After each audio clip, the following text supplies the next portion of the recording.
Abaana ba Mukama tukolere eggulu.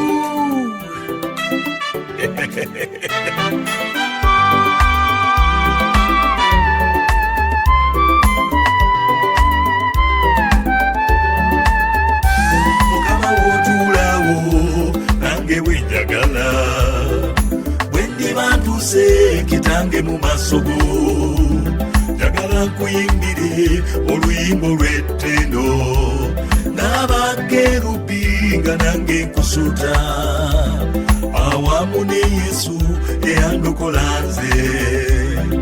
Liriba ssanyu jerere mu ggulu, Mwoyo Mutukuvu atukuza abaana baabo, ndikulaba nze mu busatu.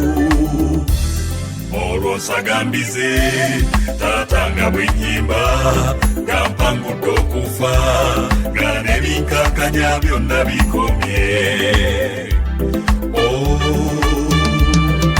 Kakolelele okutuuka gy'oli, leka nneelese ebyensi byonna bya mpewo.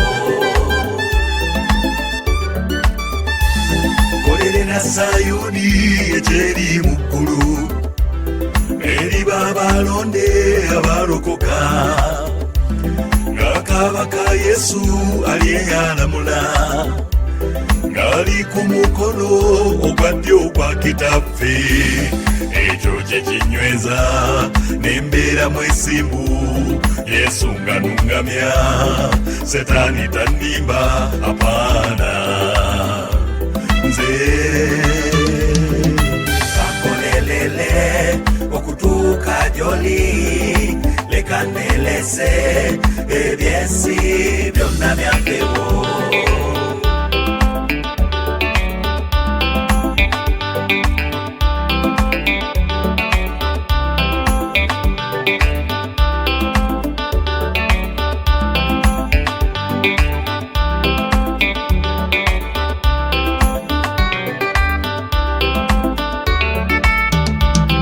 Tugenda mu ggulu tufugene Yesu, ntegeeza abamutya ffenna abamukkiriza, yatuwa obuyinza ffenna okufuuka abaana. Eggulu lya ddala abange gye liri, naawe weerese byonna ebikusiba, ojje tunyweze olugendo lwaffe.